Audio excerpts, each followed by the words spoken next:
Hello my friends, welcome or welcome back to my channel. My name is Novella.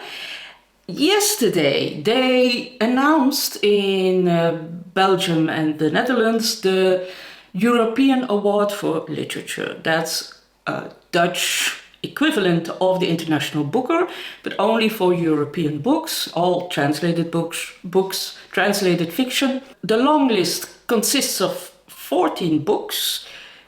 I read over half of them, and there are a couple of books that I'm really happy with. So yeah, and most of them are translated into English or will be coming out soon. And yeah, so it's interesting for you guys too. Anyway, the first book is Checkout 19 by Claire Louise Bennett. Of course, you would say, huh? But for us, it's translated fiction. So Checkout 19, this is my Dutch version, talks by Claire Louise Bennett, talks about a girl that is from a working class environment. Nobody in her environment reads, or not the type of fiction she loves. She really loves literary fiction, and everything she does revolves around literature, the people she meets, the people she interacts with. It's beautiful. I really enjoyed it. This one is translated by Carina van Zanten and Martin Vosmaer. Also, the translator will receive a beautiful amount of money. So yeah, interesting. The next one is written by yakubu bergaresh. He is Spanish, and the title is Perfect Days in Los Días Perfectos. It is translated from the Castilian, and it is about a Spanish journalist who is in a relationship, has a wife, but the marriage is practically dead. Not sure if his wife is aware of that, but anyway. And he wants to get out of everything and get away from everything. So he books a trip to Austin, Texas, I believe, yeah, as an excuse to meet his mistress who is working there, Camila. She's a Mexican architect. And just before he gets on the plane, he receives a text message from his mistress that for her the relationship has ended. And then he still goes to Austin, Texas, and then he ends up in a library of sorts, and he starts reading the love letters between William Faulkner and his mistress, Meta Carpenter, yeah. Anyway, it is mostly about wanting maybe or expecting too much of life sometimes.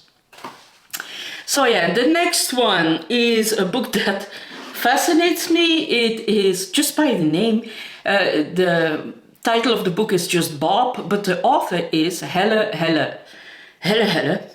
and she is Danish. Helle is a Danish author, and what is it about? Bob is told in the I form, so it is Bob and I, and everything they meet each other. They move to an apartment above a gas station, and the storyteller is talking about her relationship with Bob. And the more you dive into it, the more you realize that this is a very dysfunctional relationship. And apparently the way it is written, it is very distant. It feels very distant, and that makes it all the more chilling. It is not yet translated into English. I hope somebody will do that very soon. So I've ordered this book because I was fascinated by this one, and I will receive it tomorrow. So yeah, Bob by Helle, a Danish author. The next one is a marvelous little book, very funny, very weird, very strange and lovely. It is Fishing for the Little Pike by Juhani Karila. I've talked about this last year, I believe, or at the beginning of this year, and I really enjoyed it. It's about a woman who is from Lapland, and she has to return home because each year she has to fish a pike or kill a pike to be sure that there's a curse that won't come true. So yeah, and but it's so weird and full of magical creatures and trolls and stuff like that. It is wonderful, and it will come out in English, I believe, this summer. Really, I loved it. I thought it was so funny. It made no sense, but it was hilarious. So I really, really enjoyed this book. It was big fun. And then the next one is by Claire Keegan, Foster. Also a very good choice. Everybody knows that little book. This is a story about a young girl whose parents are pregnant and they can't deal with the little child anymore, and so they drop her off at a farm where acquaintances take care of the girl, but the girl really thrives there. It's a beautiful little story. Very short, very sweet, very beautiful. I really enjoyed it. The next one is a Polish book. It's also translated into English. It is War and War by Laszlo Krasznahorkai. This is a story about a very nervous clerk who has a lot of inner chatter. And the story starts with an attack in the train station when it's really dark, and it starts from there. I don't know what it's completely about, but I really want to read it. It's very obsessive, I'm told, and very nervous. So yeah, you never know. Maybe we'll love it. But there are several versions already. I believe they translated first in 2006 and then in 2016 a second time. So yeah. Then the next one, The End of Bees. The End of Bees is written by Caroline Lemarche. She is Belgian French, and apparently this is a book about, so this is a sort of monument for the women in our past that stayed at home, did everything, cooked, cleaned, worked hard with a whole lot less materials than we had, with a whole lot less appliances, and never got a thank you for it. And that's why she calls it the disappearing bees, because it's like a mother bee that is a queen bee that is working and is making sure that their world is going around without any hassle. So yeah, it's a monument for the women that stayed at home, the stay-at-home moms, especially when times were way more tougher than now. Not that I'm saying that raising kids now is not difficult, but you can imagine that in those days when you had no washer and no dry cleaner and no fridge and no freezer and yeah, can you imagine? The next one is from Sweden. It is out now in English too. It is Even If Everything Ends. So it is all sorts of people that are crumbling down in a way, relationships, careers, people that have addiction, stuff like that, and with the climate crisis as a backdrop. So yeah, it looks really interesting. I've ordered a copy. So Even If Everything Ends by Jens Liljestrand. Then we have one by Edouard Louis, I have this book. I have this copy, but I haven't read it yet. It is Shonji Méthode in French, I believe. Yeah. The original title is Shonji Méthode. This is about, again, autofiction. That's what he always does. He talks about his time in northern France, where he was a young gay boy and had it really difficult. But now he's older. He's very famous now. And now he wants to hide himself from the world. And he knows that he has to do something different to cope with his trauma and with his own way of thinking. I'm pretty sure Edouard Louis will be translated again because there are already a couple of books out of him and he's a really good author. Edouard Louis, Shonji Méthode. So the next one is translated from the Polish, not yet available in English, but it will be. It is Suttoning by yakubu. I've read this book before. I really liked it.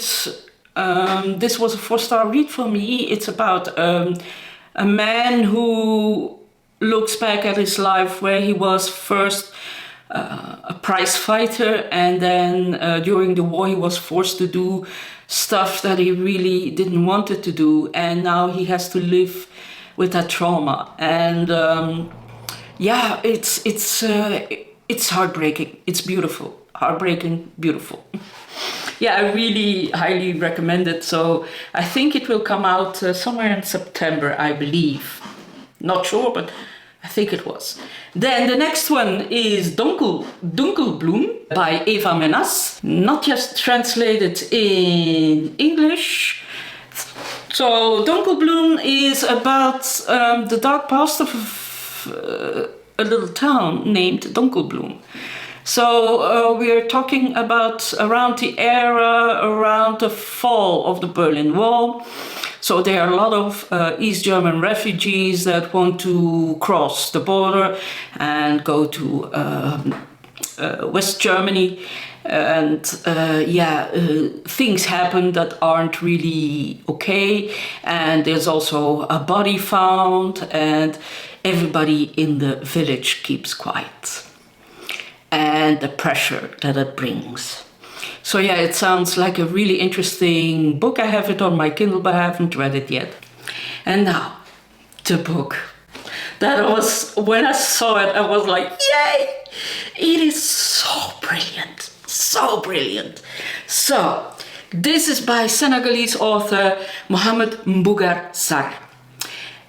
It is translated into English already. I thought it would take a whole lot longer, but it will come out in August 19th, I believe, and it's called The Most Secret Memory of Men.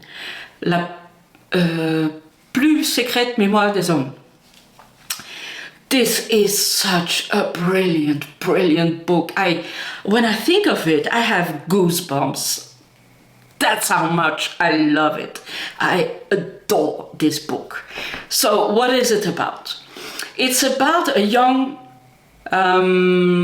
novelist. He is from Senegalese descent, and he has heard that in 1938 there was another Senegalese author who published a book and it became immediate success. But then more and more critics came and they said, well, it's impossible that somebody from Africa with a African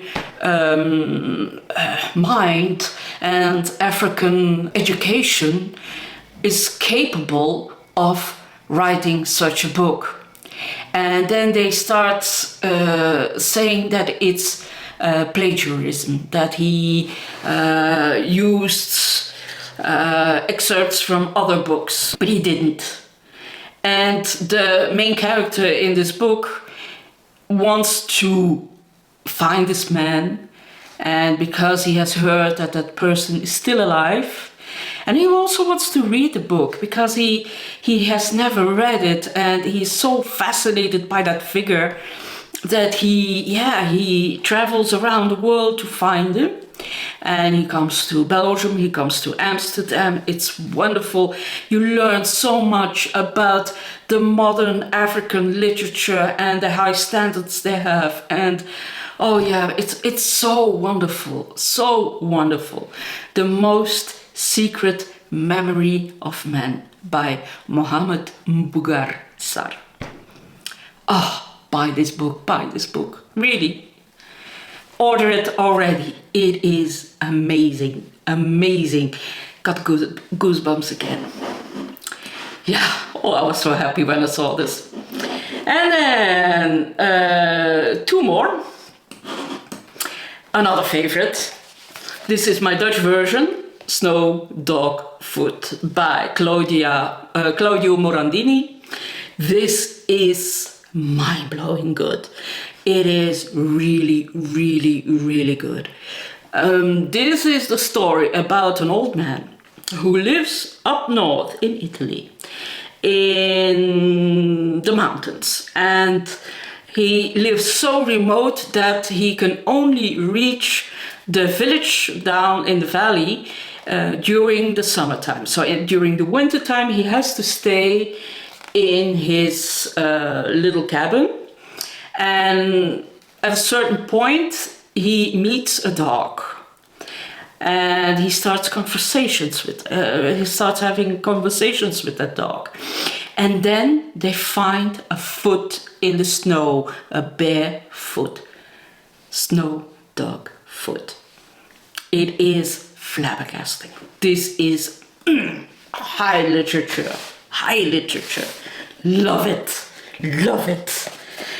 And then the last one is Watch Us Dance by Leila Slimani. Leila Slimani grew up, I believe, in Morocco, and her mother is French and her father is Moroccan, I think. It is set in 1968, and there are two siblings, and they rebel against their parents during that time. The girl, she really wants to study medicine, and normally girls in those days, they weren't allowed to go to school that late.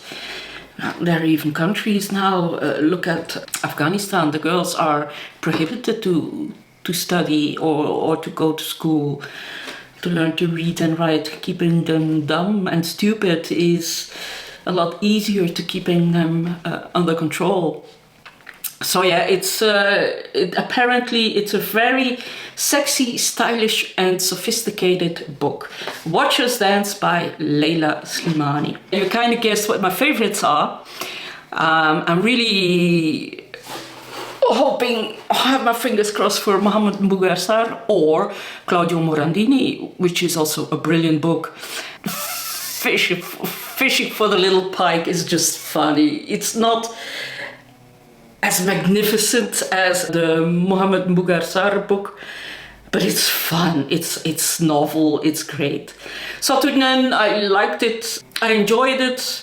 It's about grief and anger, and yeah, it's great, but it's not as good as Mohamed Mbougar Sarr. Okay, that's it. Thank you for watching. Thank you for your patience because I had to look a lot at my screen. I'm sorry. Talk to you later. See you Friday. Bye-bye.